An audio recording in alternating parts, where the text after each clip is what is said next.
This time on LensVid Talk, our IBC 2025 Roundup Part 2. Stick around. Hello, everybody. Hello, Lou. Hey, Ido. And today we're doing the second part of our IBC 2025 Roundup. So we did the first one with a lot of topics. This one has a lot of topics as well. So let's jump right into the first one. And this is from an American company called Readyrig. They've been around for, I think, a few years, but this is actually the first time that I've seen them. And I was really impressed. This thing is called, I think, the Nimbus, Readyrig Nimbus. They have a few versions or variants of that thing. Basically, it's a stabilization system or support. It's a vest with a rig that connects to the camera in various ways, and it's super flexible. Like I talked to the founder. He's called Alessandro, a really cool guy, funny guy, and we talked a little bit, and he did a full demo of this. I'm not sure. Maybe if I have a chance, I'll post like a separate video of this. But this thing can lift like a really heavy setup with like a big camera, a big cine camera, and a long lens with everything attached, and like have like the monitor in the front. It's really interesting and really thought out. It shows that it comes from a person who is in the industry and knows what he's doing. I like the name of it. The Nimbus? It's nimble. Oh, okay. Yeah. And it's like a cloud, a Nimbus rain cloud. Yeah. No, but the thing itself is super cool. I've talked to them, this is pretty expensive. I don't remember the pricing exactly, but it's pretty expensive. Because they've become cheaper recently in general. They reduced the price. I mean, the field of competition. Oh, yeah. The other ones have got Easy Rig. I'm talking about this specific one. Yeah. Was reduced in price. Okay. Now, basically, they're thinking, and it makes sense to come up with something maybe in the future that will be more oriented towards mirrorless cameras, because this is like very high-end cine or high-end production, and it supports very heavy cameras. But for what we are shooting with, if you're shooting FX3, FX2s, something like this, C50, the new C50. So we talk. Okay. So we're talking about like a something that's more than $5,000 American dollars, or I think it was like over 6,000, but they tried to reduce it. I'm not sure what the status right now is, but it's very impressive. I really hope that they will come up with something that is more affordable and more oriented towards mirrorless cameras, because we do need it, but we can't, like most people won't be able to pay and won't need something that big. So the second thing we ran into in basically the booth of Sirui, we ran into a person a photographer who we met last year in the Smallrig booth. He's a German guy. His name is Peter Fauland. I hope I'm pronouncing his last name correctly. And he designed, like we're working with Smallrig, he also worked with Smallrig on designing something called the Cine Expansion Kit version 3 now. Was that the inventor who was next to you on stage? Yeah, I remember him, yeah. You remember him. Yeah, a really nice guy, really nice. And his design is progressed, so now it's version 3. It fits the Fujifilm X-H2S, X-H2, Sony FX3 and FX30, and probably I'm assuming a few other cameras, but this is the ones that I've seen listed. It's not ready yet, but should hopefully be released by the end of the year. Again, it's up to Smallrig more than about him.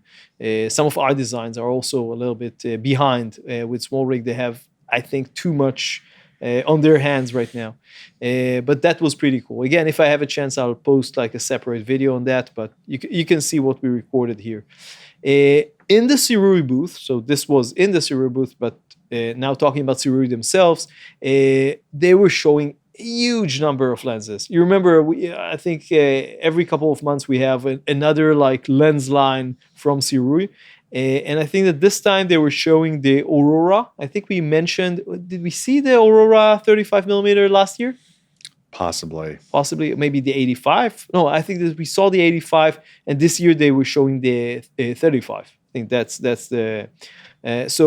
Basically, they show the Aurora 35 millimeter full frame autofocus lens. They have so many lenses. Yeah, exactly. It's very hard to follow. Yeah. And they have also the Iron Star, which is 1.5 T 1.9 full frame anamorphic lens line.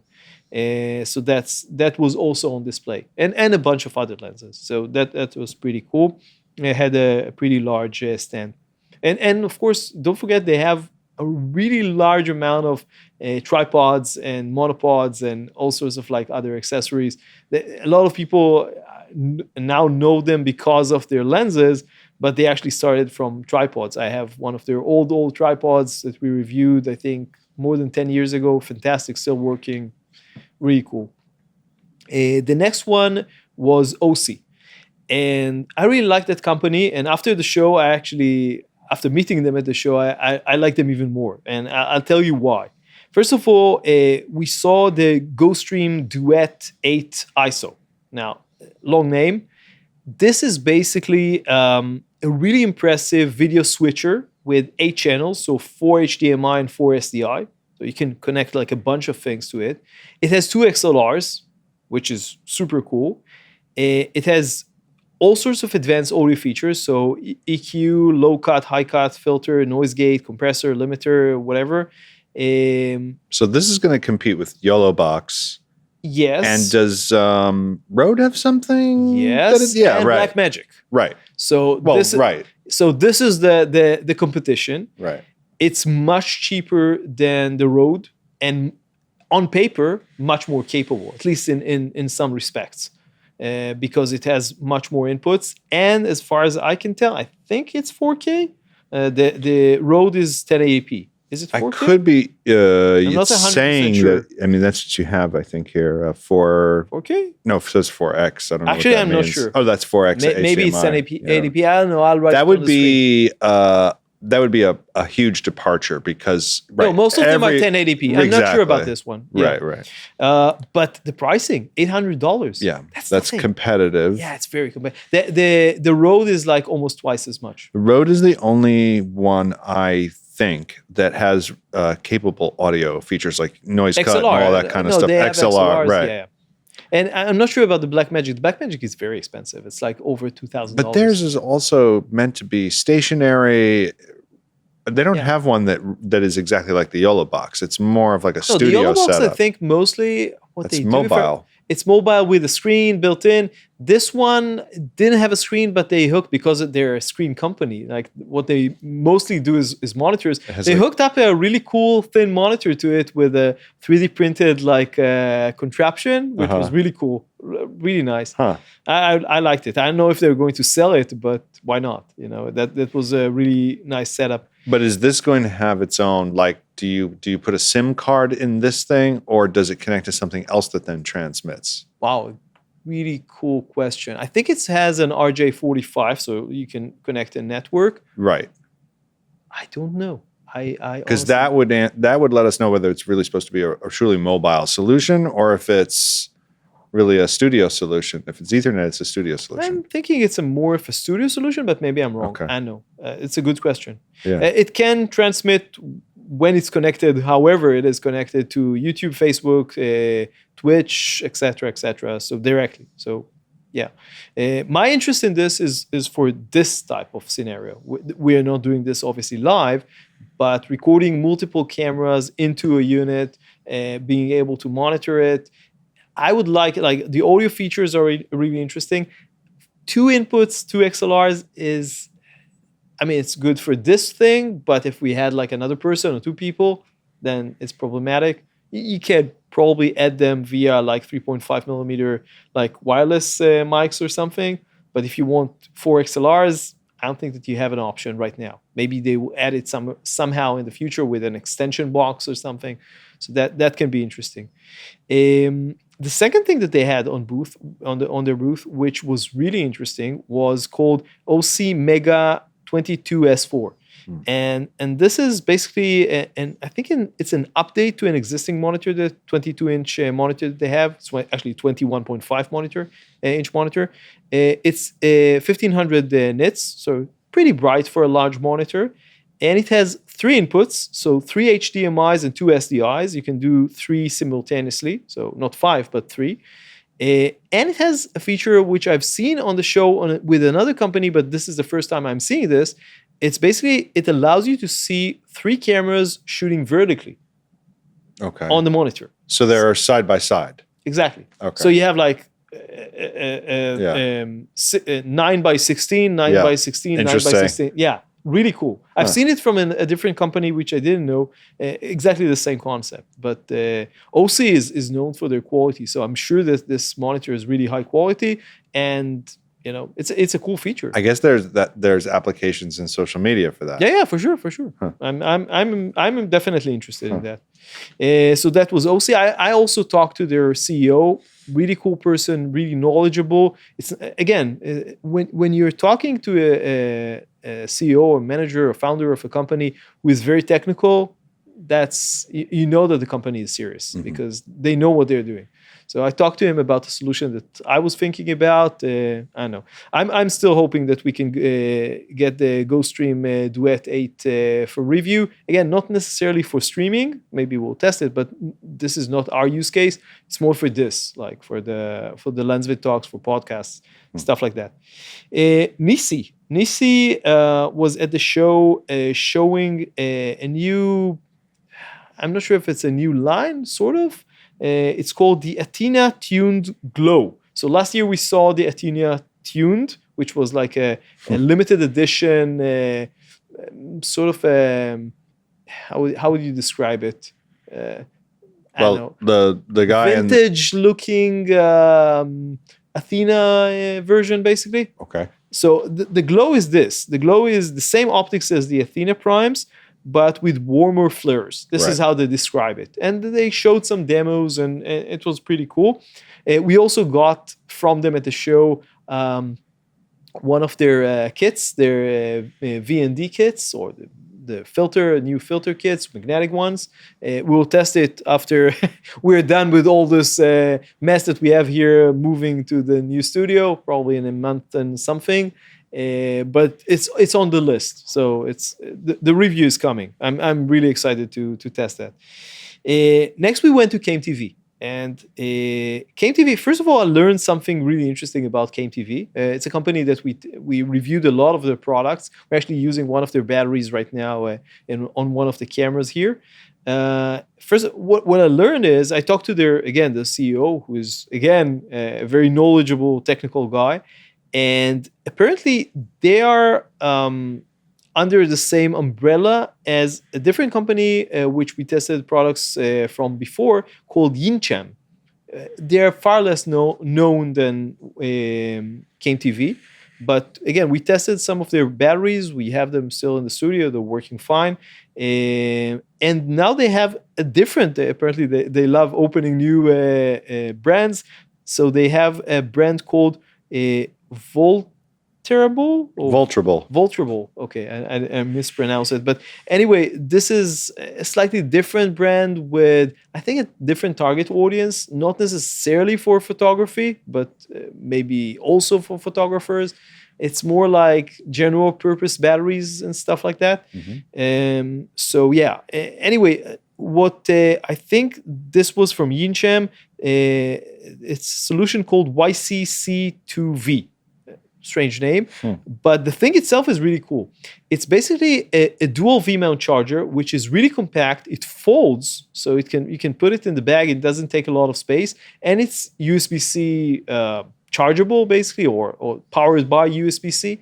So you can open it, put it on the table, put 2 V-mount batteries on it, and put a USB-C, and it charges. I'm assuming it needs a 100-watt charger or brick or whatever, but it should work. I'm not sure if it's out yet. Maybe it's still a prototype. I would definitely like to use it because it's super portable. For what it's worth, I think the model designation is a combination of CameTV and Yinchem. Oh, okay. Where it's like YC is Yin Chem, and then C2V is Came TV. I didn't think about it. I think that's what they meant. Okay, so yeah. So the introduction to this item was important. And the second thing was, again, a really interesting thing. We talked about in a previous video about a different super huge battery. This one is not as big as that one, but it's still pretty big. It's I think it's called TR5000. So I wrote 500, but I think it's actually 5,000 watt-hour battery. It's like really big one. And it's not that expensive. I think it's only $3,200, like $3,200. It's not that expensive for what it is, with wheels and everything. And if you again need it for like production outdoors, it's pretty cool solution. Relatively not very expensive for what it is. So that was Came TV. Again, we talked to them about all sorts of things. We'll see what happens. I mentioned in the previous roundup in the first part that I have a few other products from Godox beside the MG4K and MG6K, the really big ones. And these were really new. There is zero information about them online. So if you look online, at least now, there is nothing about these. It's called a new series. It's a new series from Godox called a palette, basically like a color palette. And the first one that they have is called the Godox palette SL600R7. Now, I'm assuming that the 7, I'm not sure, but I'm assuming it refers to the number of color LEDs that they have. Okay. This is, if you remember correctly, basically Aputure has the Blair series, do you remember? Right. Which is basically like different red, engine. magenta, green, whatever colors. And now Nanlux has something called This is the technology behind how the different color LED lights actually sort of combine to make different colors. Exactly. Okay. In a COB. Right. And now we will talk about this when we talk about Aputure, not just in COBs. But this is the Blair technology by Aputure, and Nanlux have a similar technology that they just introduced called Nebula. C8 with 8 colors. So apparently the palette is, I think, 7. I'm not sure. But this is the first like answer from Godox. These 3 companies seems to go like some they're one-upping each other. Exactly. Like all the time, somebody comes up with something, and the other company. It feels like when they had 8-minute abs became 7-minute abs became 6-minute abs. Whatever. Yeah. So anyway, the Godox SL600R7. I'm assuming it's a 600 watt with 7 like light color thingies in the COB. Again, it's a COB. It's pretty big. By the way, I don't have a lot of information. I don't think it's out. I'm not sure when it will be out or what the pricing is going to be or anything like that. But yeah, it was there. There was also something really cool. I'm not sure if it was inflatable or soft. It's basically like a sort of tube light which separates into 2 parts. So you have like the controller and the battery. And like the LED part separates, and it's basically, it looked to me inflatable. I'm not sure if it is. It's called UP150R, LC500 Airhard. UP50, that's a different one. So LC500 Airhard.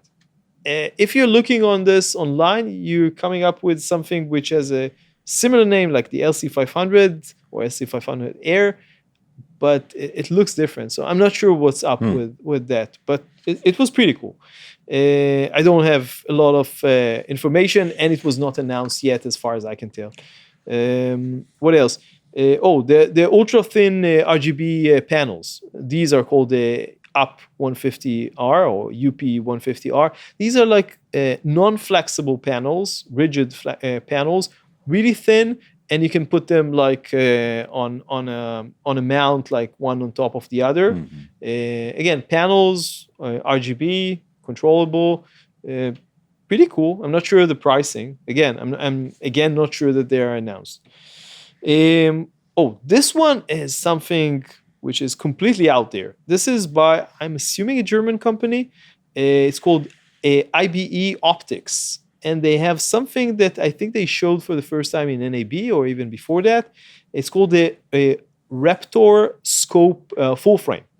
Now, it's a lens, a really, really sophisticated lens. It's a Super 35 with an M mount on the front. So I'm not sure what's on the back, PL or whatever, but on the front you have like it's a lens that takes lenses. I don't know how to explain it otherwise. What? Yeah, it's really strange, and it allows you to rotate the whole visual. That was that one. Okay. So you can like a periscope. That was nuts. Exactly. You can rotate the image by the glass, not the sensor. No, that was insane. And it can do all sorts of other things. You can change like the orientation, like the angle of the lens. You can look like around left, a corner right. if you need to. Yeah, all sorts of like really strange things. It's super, super, super expensive, like tens of thousands of dollars. It's not for everyday use. It's probably a rental for a lot of things, but it was really, really cool. I would definitely like this. It's a very specialized type of lens, but again, it was cool to watch at least. Orca, a company that you know well because you have their bag and you did a review of their bag. Oh yeah. Still holding up. Your bag is named. Do you remember the name? Well, it's the model number. So I thought it. Oh gosh. Is it 13 or 15 or something like that? You don't remember. Anyway, I'll put it on the screen. Those, yeah. We did a full review, or you did a review. It's a trolley bag with all sorts of like cool features. Now they have a different bag, which is not a trolley by itself. It's called the OR72. It's slightly larger. Both of them should fit in what you may call an airbag, overhead compartment in the airport, in a plane. Carry on, exactly. But this new version is slightly bigger. It has more internal space because it doesn't have the wheels. Right, and the exactly that takes up a lot of space actually. Exactly. So take that out. So the handle, but you can buy it with a trolley solution called OR700. Right. Which is basically like a mini trolley, like separate trolley. A hand truck, like a little hand truck. Exactly. Yeah. And you can basically just walk with it in the airport when you get to the whatever. I believe the hand truck itself folded down was somewhat portable also. Exactly. So you can just hold it in your hand. It weighs nothing. And you can go up with it on the plane. They won't be able to tell you anything. As long as the unit itself is the size that their approved size, they can't tell you about like fitting something in your hand. You can take in your hand anything you want. Maybe that becomes your personal item. Yeah, whatever, but you can take it in your hand. They can't tell you anything. So it's a bigger bag. That's the point. And it's separate, so if it breaks, you can buy another one.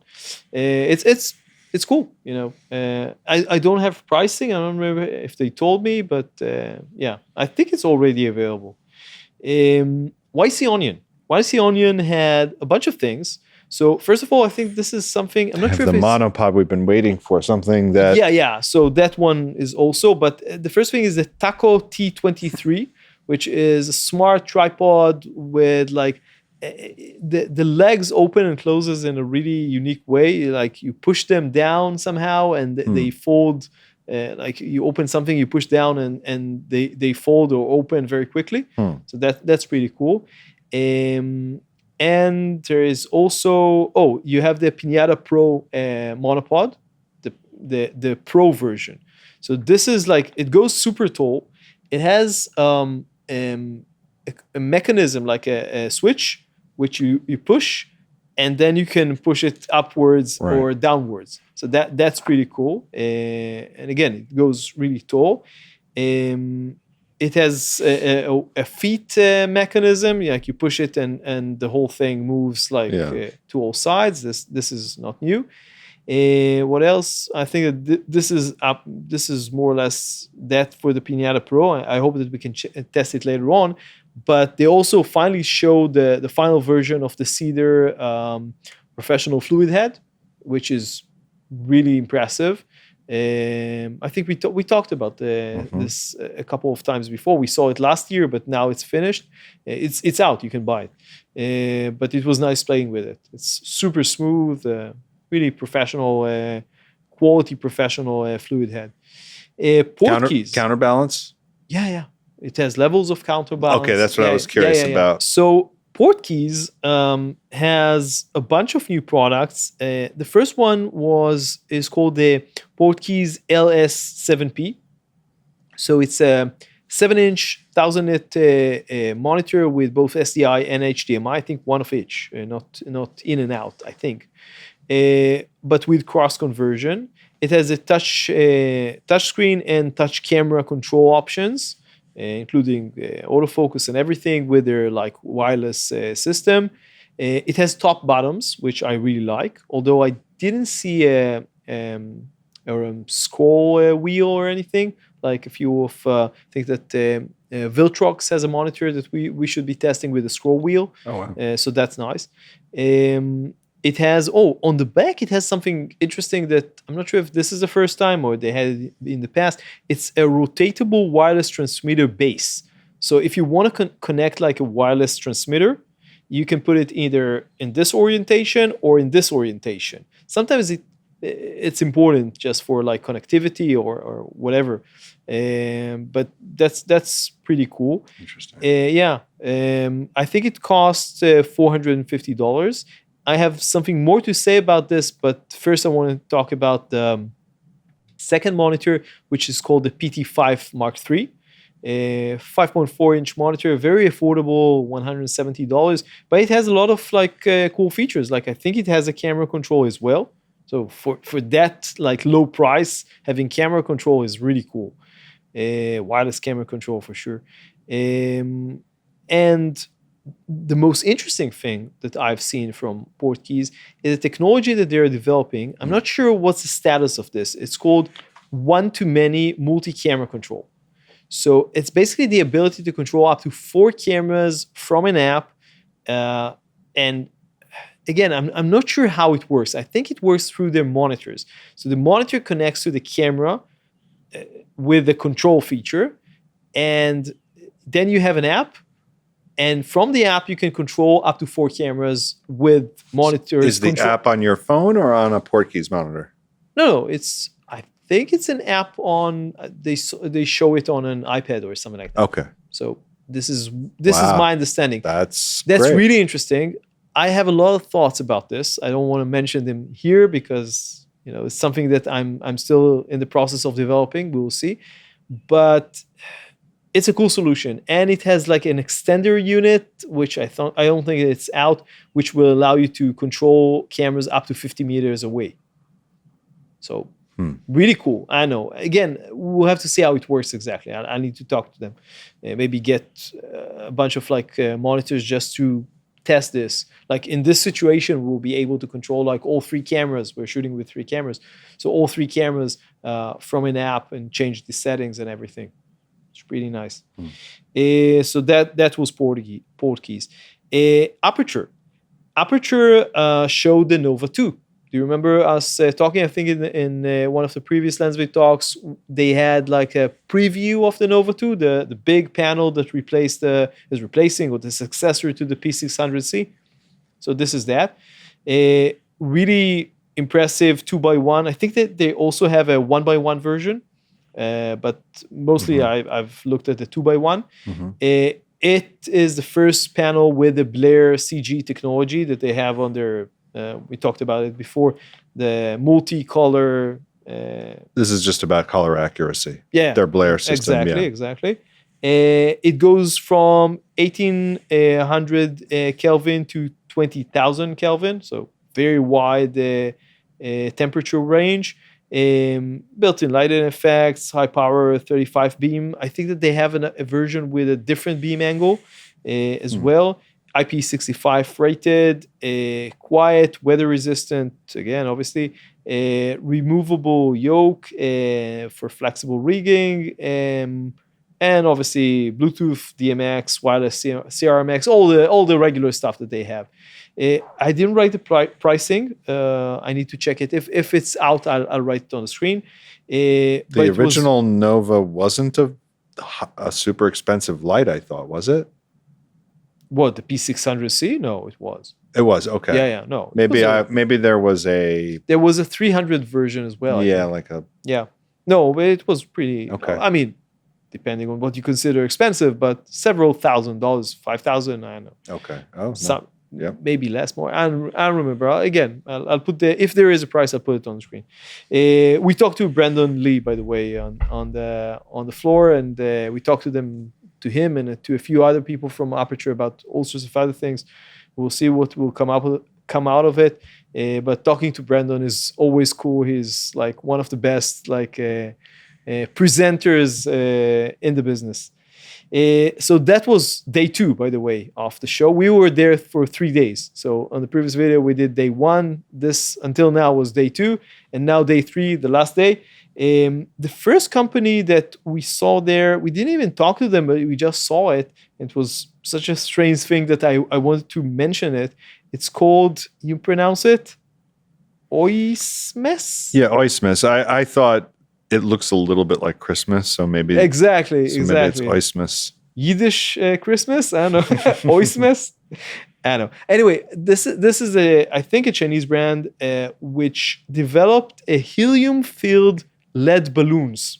It's basically a LED, flexible, I'm assuming, very lightweight LED in different sizes with a balloon, a helium balloon on top, which floats. You obviously tie it down so it won't fly away. And you can put it above, like outside, wherever you need. And it's pretty cool. Great idea.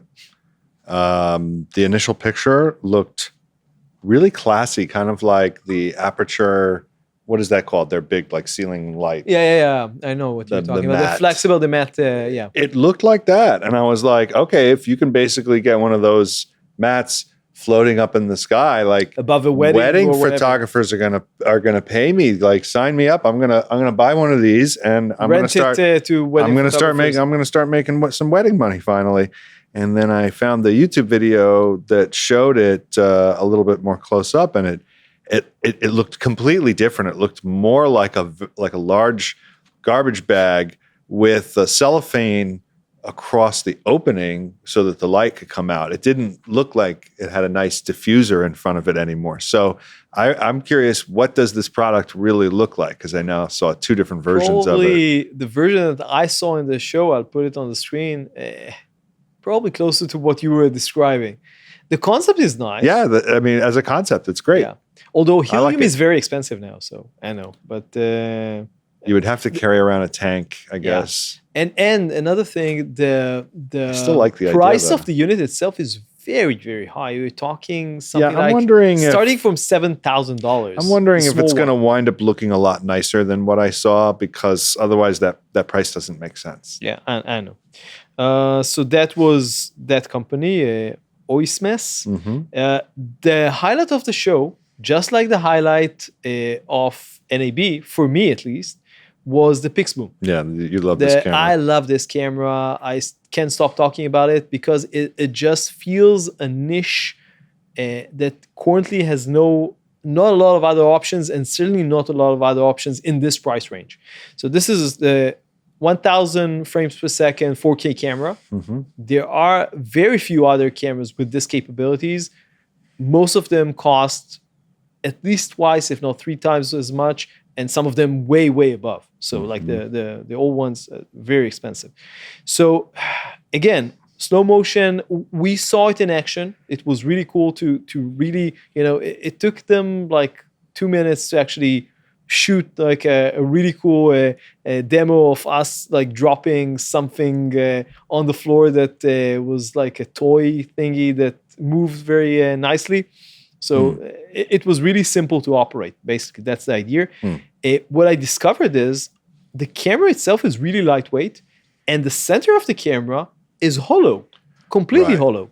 Like if you open a Sony camera, like any of the like FX whatever, FX2 or A1 or whatever, they're completely full. You don't have like room to enter like a. They don't want any heat being generated from the center of the unit. Exactly. This has like having to fight cooling its way from out. one side to the other, and the smart. center is completely open. You can see from one side to the other. Wow. And the camera itself was very, very lightweight.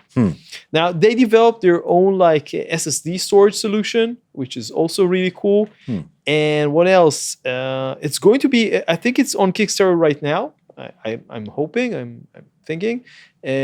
Pricing is between $7,000 and $8,000 depending on when you catch it, and the official pricing after that will be, I think, between 10 and 12. I don't remember the exact. Wow. Yeah, It's really going to go up.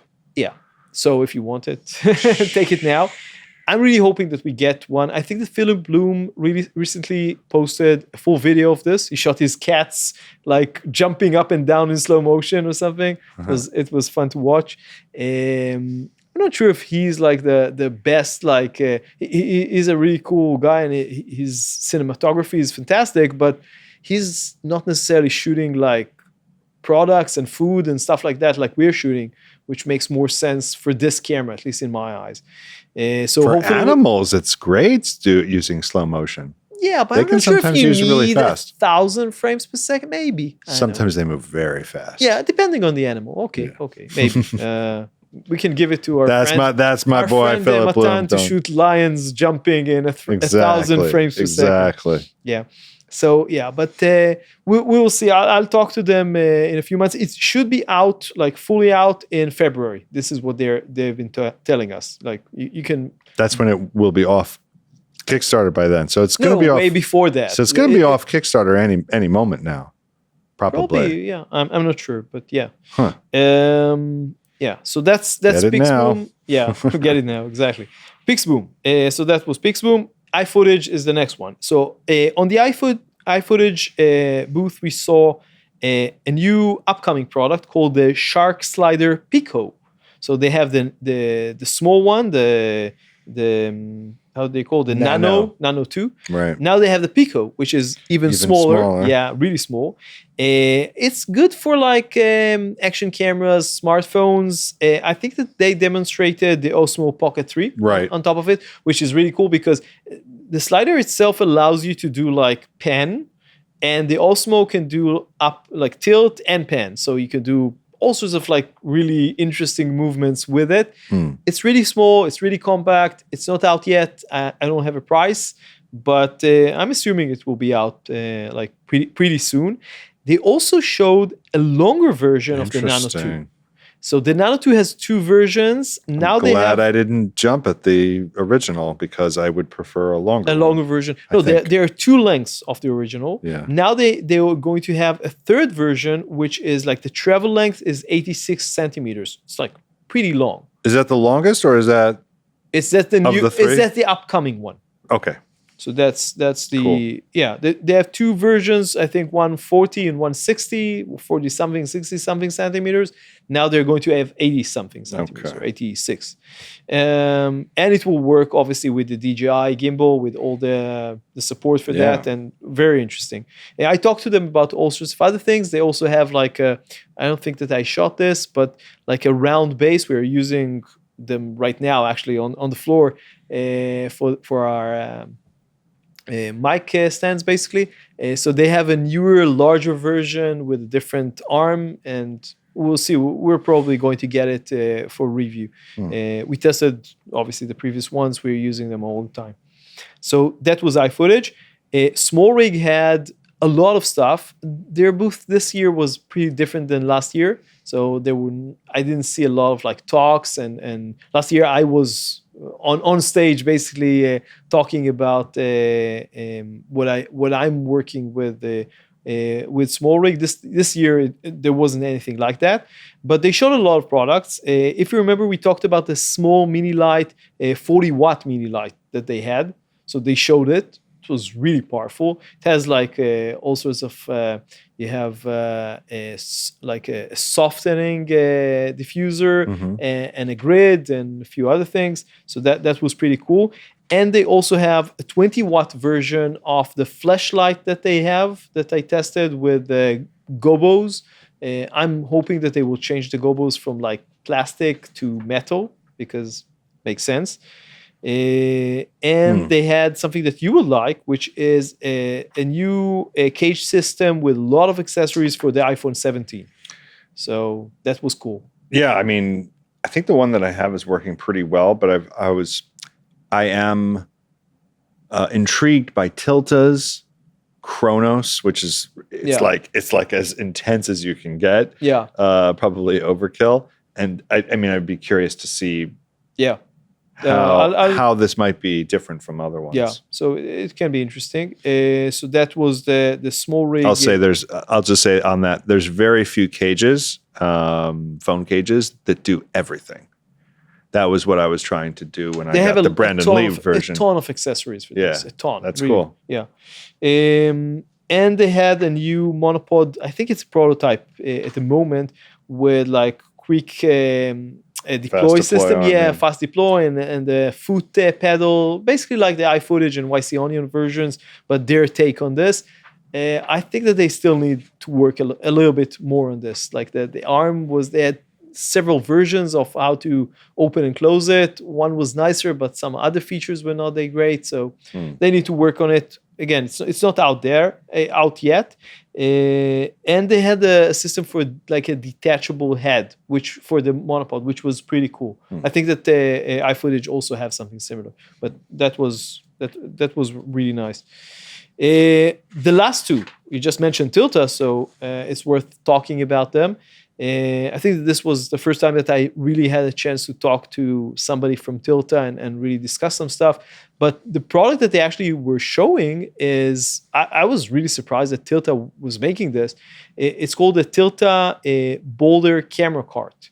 And it's really nice, not super big, but still really like well-made camera cart with a lot of features. Like it has a ton of accessories for like an umbrella and obviously like a camera attachment and monitor attachment and all sorts of other things with a lot of connectors.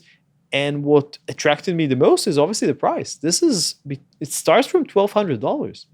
If you think about the Smallrig one, I think it's $1,800 or even close to $2,000, depending on what like the setup. This is between $1,200 and $1,500, depending on the kit that you're taking. So really relatively affordable. I'm still waiting for something below $1,000, but even more so, I want something really light. So we will see if something like this will ever come up. The final one. And obviously there were other things that we didn't have a chance to see. Atomos, for example, Blackmagic. There are a few companies that we just didn't like had a chance to stop by their booth and really see their products. But we did go to Adobe. And in Adobe, we saw a few things. I want to mention one thing, which is the new features in Premiere Pro. And this is the main one is the Film Impact dashboard, which is already out. You can use it in the full version in the film simulations. No, it's basically a bunch of how do you call them? When you have transitions, basically a bunch of transitions and filters or sort of filters that you can use.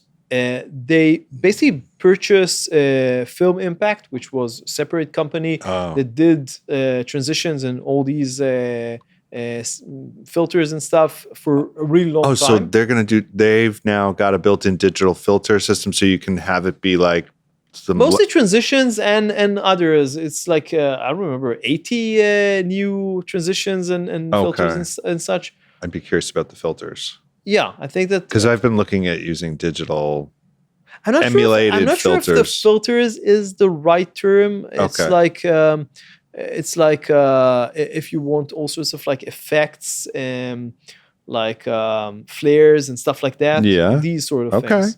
but pretty cool. Yeah. And there are a bunch of them, and you can control all of them pretty, like, you have a very deep control over them. Like, when Film Impact was a separate thing, they cost a lot of money and were considered one of the best, like, in the industry.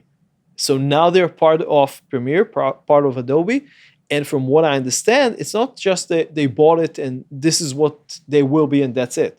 The people that work for Film Impact are now part of the Adobe team, Right. and will be in charge of, like, continuing to They develop just have more better options. resources now. Exactly. So this is really interesting, and, Yeah. and it's included in Premiere. It doesn't cost you anything I more. can't remember the one that I was looking at that integrated into Blackmagic.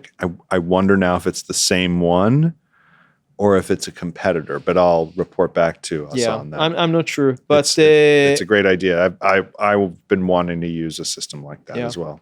And another thing, which is, again, just something that I had a chance to do, I had a chance to talk to some people in Adobe, and finally I have like a direct communication line with them, you know, talking. Sometimes we find bugs, or we have ideas, like suggestions for things either to fix or to add. So now we have that. So that's pretty cool, and we'll see if we have a chance to use this in the future. So I think that is it. Yeah. It was a long 2-part roundup from IBC 2025. Thank you, Lou. Thanks, Ido. And thank you for watching, for staying with us until the end. The next one is going to be probably in a month and a half from the new studio, and with a bunch of new reviews. We have a lot of products to review, but we need to finish fixing the new studio first. So stay tuned. Don't forget to subscribe, and we will see you in the next video. Bye.